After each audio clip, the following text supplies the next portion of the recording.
Finally, the Ram temple is rising in Ayodhya.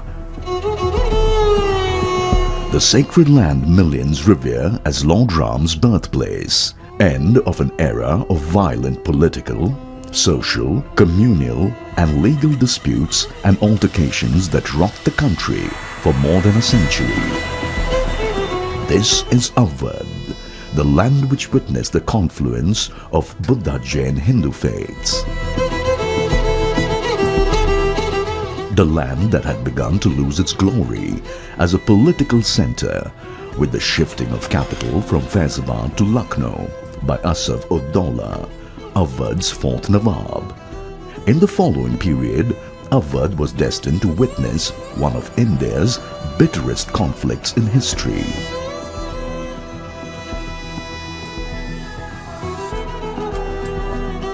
The Supreme Court verdict of 2019 that permitted the construction of the Ram Temple is the latest turning point in the turbulent history. The Apex Court also granted land outside the disputed territory to build a new mosque.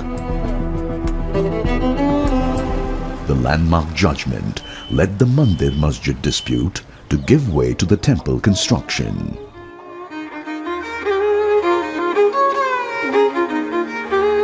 So, what would be Ayodhya's new mission in history? What awaits the ordinary folks of Ayodhya and Faizabad, whose lives have been in the throes of uncertainty ever since the demolition of the Babri Masjid in 1992?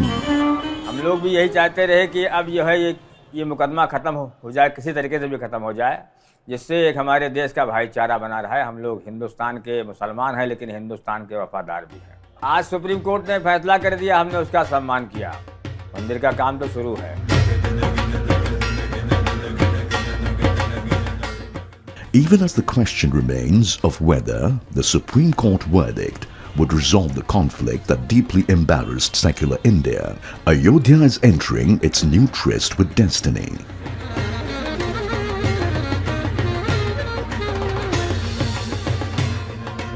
What more would be added by the new temple to the Indian heritage, endowed with a multitude of grand edifices that evoked admiration and wonder? The latest marvel is planned to withstand at least the next millennium, successfully weathering the inevitable strokes from Father Time and Mother Nature.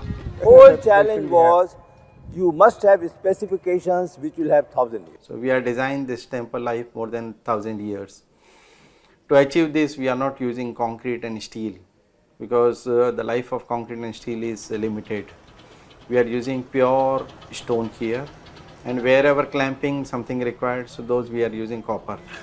So copper and stone life is enormous. So it is okay, proven and more than 1,000 years. Meetings हो रही हैं, सारे expert के साथ पूरे दुनिया भर के एक्सपर्ट से जो है संपर्क किया जा रहा है और उस हिसाब से मंदिर जो है एक बहुत भव्य रूप में सामने आए. Finally, after all these years we've been waiting for, and it's not only the Indians in India is happy, but it's actually Indians and outside India is very happy, and this will bring the value to India, which is second, third, fourth generation love to come back and visit their Janmabhoomi. This is not going to stay only for 1,000 years, even beyond that.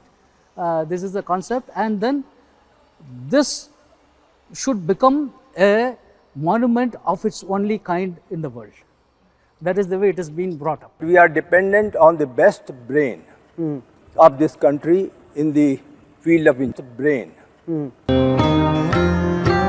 A lifespan of 1,000 years, nothing less, according to those who create the modern temple.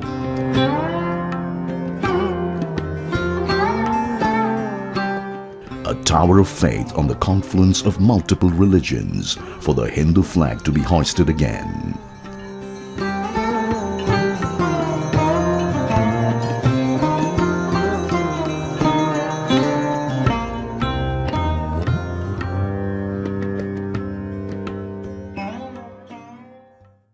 ये मामला जो भी रहा, ये court में रहा, lower court, high court, supreme court.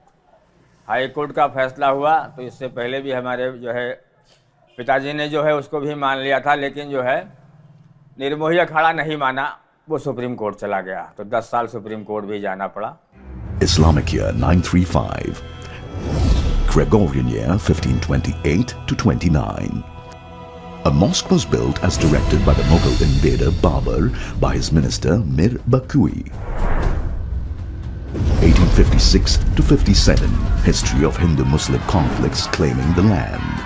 This was followed by the British constructing an iron grill, apportioning it between the two communities. Muslims granted the inner courtyard and the Hindus the outer courtyard. 30th November 1858. The first police case registered by Sheetal Dubey, a Wad station house officer against Nihal Sikhs who installed their Nishan and wrote Ram inside the mosque. 1885. Suit filed by Mahant Raghuveer Das in the Faizabad District Civil Court seeking permission to construct a temple outside the mosque. Suit and subsequent appeals dismissed. 1934. Hindu-Muslim riots. Damages made to the mosque were repaired by the British authorities. 1949. December 22nd to 23rd. A group of 60 enter the mosque during the night and place idols inside the central dome. 1949, December 29th, Faizabad City Magistrate attached the entire property and appointed a receiver, opening up an era of continuous litigation. 1950, January 16, first Ayodhya case in independent filed by Gopal Singh Visarad of Vishwa Hindu Parishad, praying for the right to pray and conduct puja in the inner courtyard. The civil judge allowed the puja. 1959, December 17th, Nirmohi Akhada, a group of Vaishnavite monks, filed a suit to take over the management of the entire Ram Janmabhoomi property from the receiver. 1961, December 18th, Sunni Waqf Board filed suit in Faizabad Civil Court seeking removal of idols from the mosque and handing over the mosque's possession. 1986, Jan 25th, Umesh Chandra Pandey, an advocate, filed suit seeking permission to remove the locks and allow darshan of the idols. 1986, February the 1st, Faizabad District Court orders the opening of locks and allowed darshan for Hindus. Babri Masjid Action Committee formed. 1986, February the 3rd, High Court stays the order to reopen the locks. 1989, July 1st, a suit filed in Allahabad High Court by Devaki Nandan Agarwal, a retired judge and VHP leader, claiming to represent the deity Ram Lalla Virajman, seeking possession. All suits related to the dispute shifted to special bench of Allahabad High Court. 1992, December 6th, Babri Masjid demolished. 1993, central government takes over 68 acres of disputed property through new legislation. 2002, October 23rd, High Court directs Archaeological Survey of India to conduct primary investigation to know if temple existed underneath the mosque. 2003, ASI's preliminary report confirming the existence of a temple. 2003, March 5, ASI directed to conduct excavation. 2003, August 22nd, ASI report confirming the evidence of temple beneath the mosque. 2010, September 30th, Allahabad High Court verdict to divide the disputed property into 3 parts, each part to be given to Ram Lalla, represented by VHP, Sunni Waqf Board and Nirmohi Akhada. 2011, May 9th, Supreme Court stays the High Court decision. 2019, January 8th, Supreme Court constitutes 5-member bench to hear the case.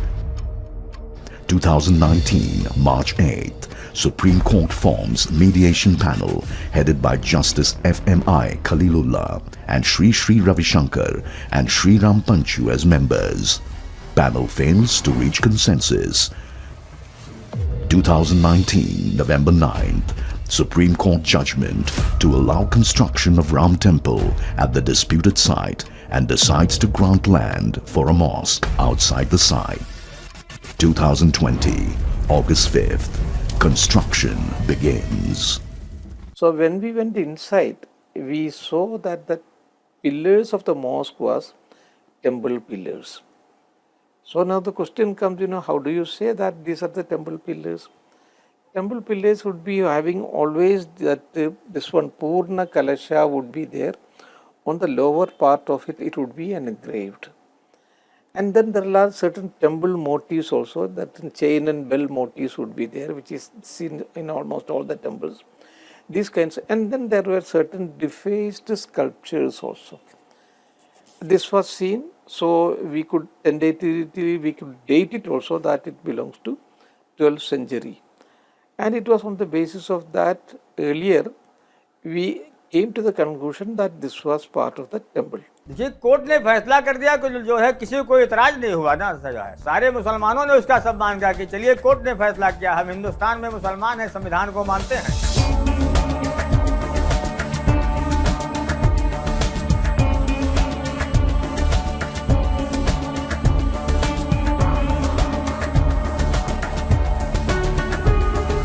आज तक जो है हमारे जो है जितने हमने होश संभाला है, कभी हिंदू मुसलमानों का एक मुकदमा जो है मारपीट का किसी थाने में नहीं है। ये हमारे यहाँ की अयोध्या की एक पहचान है। What forms the core of the architecture of faith?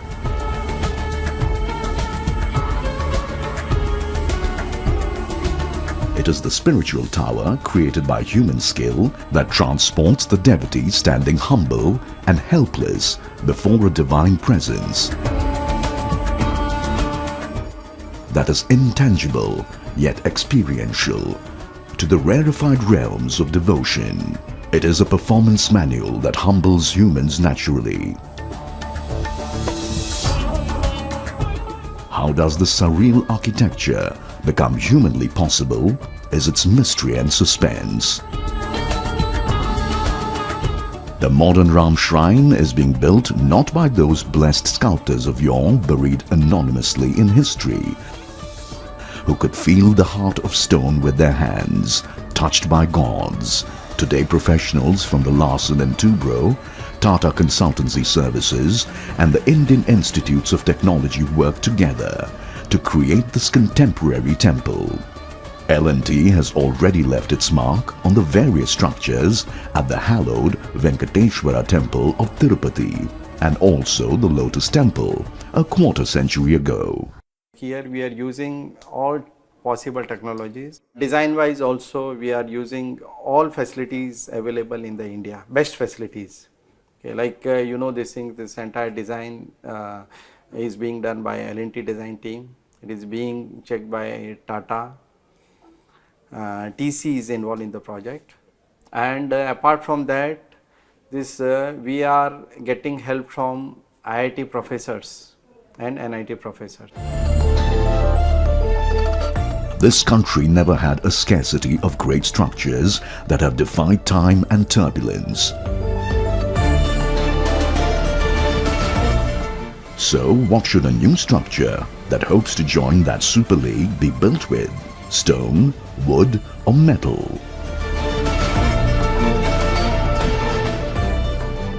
When compared to all the rocks available, granite has got the highest strength. That is one thing. Second thing is it has got a very low water absorption character. So then it has got a very good PV velocity, so something around 4,500 to 6,000 meters per second, indicating a very strong rock. So the compression strength values are something more than the 150 MPa to 250 MPa. So normally we follow certain standards, the Indian standards as well as the the ASTM standards to qualify the stones. The new Ram temple is not being built at a time when natural resources are abundantly available like in the past. So how would the resources be organized for a new structure when stone and wood are so scarce and enormously expensive?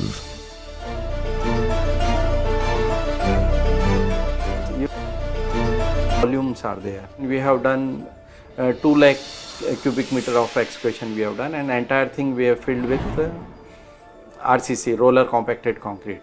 We source more than 10,000 truckload of aggregates here. We are using 17,000 big blocks, granite blocks, which is coming from Bangalore. There again investment. Then superstructure, if you will see this temple, so there 4.5 lakh CFT of Bansi Parpur stone we are going to use. So this entire thing, then Parkota will come.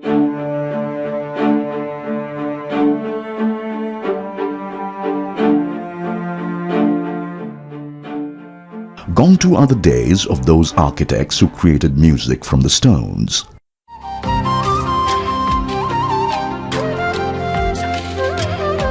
Nevertheless, we have been fortunate to be blessed with those great lessons of art they preached and practiced. Today, the quality of each granite block is also assessed in the most scientific manner. The first thing is the visual observation. In this case, what we do is we use this hammer. So this is called as geological hammer. So in the geological hammer, when you are hitting it, you get a metallic sound. Okay, if there is anything, any crack, it will give a dummy sound for the water. Now you can see the actual structure and the grains. Earlier you are seeing only that white. Now you can see the inner thing. Now these are the mica bands, foliation planes. Okay, these are all here. So now what we do is we see with this if any cracking is there or not. So this is a good block. So this is not going to affect the strength of the material. And then we will be using a smid hammer. This is called a smid hammer. So in this what we do is we use this smid hammer to measure rebound hardness. So this will give you the hardness value of the rock. So whenever I have a doubt, I have a magnifying glass. So what we do is I look at the structure. This one. I look into this.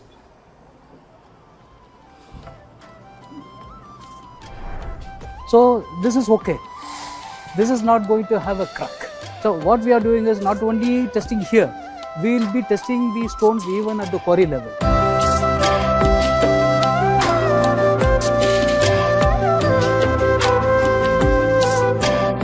Streets of Ayodhya and upward still bear the remnants of a golden age of architecture.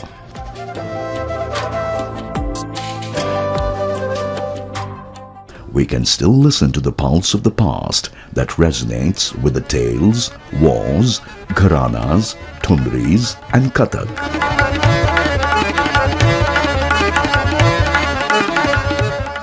The Orient has a glorious architectural legacy. Talents who knew the heart of architecture were never scarce in Indian soil.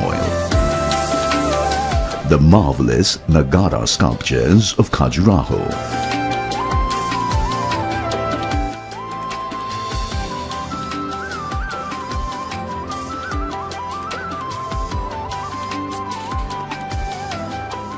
The Madurai magic of Naikars, the Chola heritage of Tanjavur. Each of these marvels was born in stone. Amazing structures that never tremble before time or tyrants. The aspiration for today's temple is to touch that phenomenal strength of those megastructures. How is it possible? This is the first temple where there we designed for seismic load, the earthquake and all those things. And there, these all joints we are using tongue and groove. Male female joints are there. One stone will have some groove there, other stone will have a key. So both will fit together and we will seal with a mortar. Apart from that, we are using copper clamps also. We are sourcing these stones from Bansi Parpur. Nearby some areas are there like Pindwada and Abu. So there ample craftsmen availabilities are there.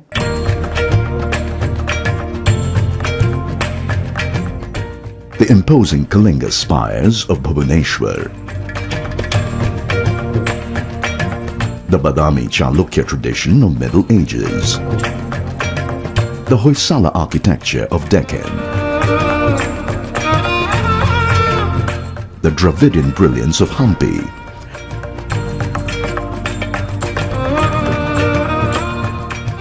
they collectively form a veritable museum of Indian architects' tradition and magic.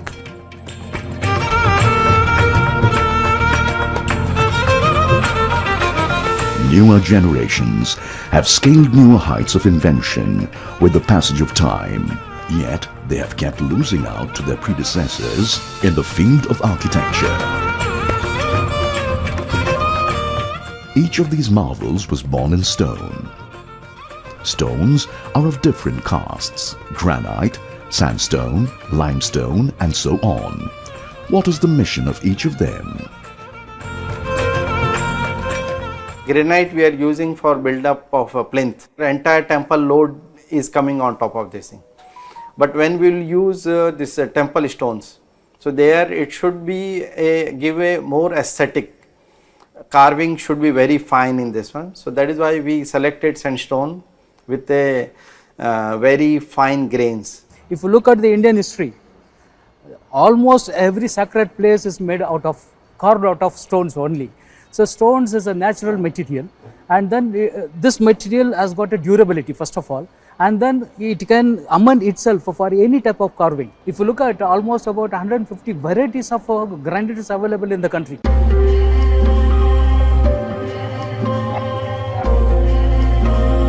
According to the Western Christian concept of architecture, church is the innard of Mother Mary. Large spaces where big congregations assemble. Not so with Hindu shrines. They are intense spaces that lead each devotee on a solitary journey to the sanctum sanctorum of the deity. It launches a mystic trip from the macro to the micro. It enables a marvelous voyage to the summit of devotion.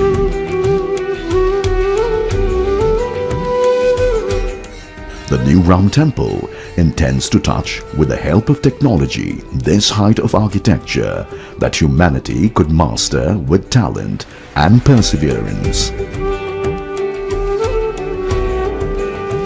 Here we are sure of everything. Those days it was only by assumption that we have done it, that it will be fine. But today it is not so.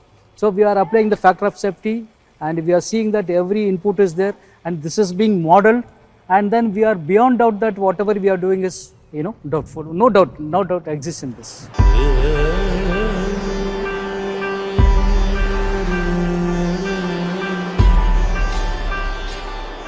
Ayodhya's history of 1200 years narrates a roller coaster journey. From a lonely village on the banks of Sarayu to a theatre of wars, compromises, and culture sought out by kings, hermits, reformers, and ascetics.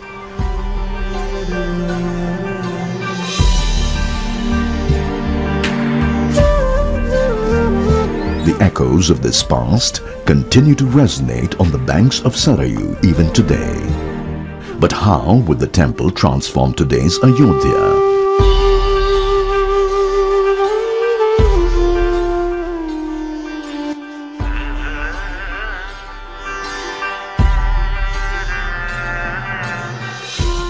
The city was last reconstructed by Shuja-ud-Dawla, the Nawab of Awadh, from 1754 to 1775. Faizabad and Ayodhya have since spent their lives in the past.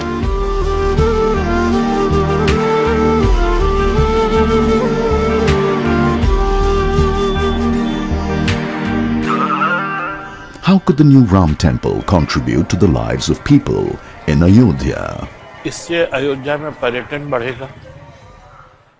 बढ़ेगा तो अयोध्या में hotels आएंगे, अयोध्या में बड़े बड़े outlets बनेंगे, लोगों को रोजगार मिलेगा। ये कोई नई बात नहीं है, सरकार तो इसका प्रचार करती है कि अब आदमी बहुत बढ़ेंगे। आदमी यहाँ पहले से बढ़े हुए हैं। 2023 അതൊരു ലോകവ്യാപകമായ ഡെസ്റ്റിനേഷനായി മാറും. There will be an airport coming, lot of foreign tourists coming, will be bringing a lot of revenue. Every year when we visit India, temples are always on our itinerary. आज यहाँ पर आप आए हैं तो संभवतः 2 या 3 होटल से ज़्यादा बड़े होटल नहीं है।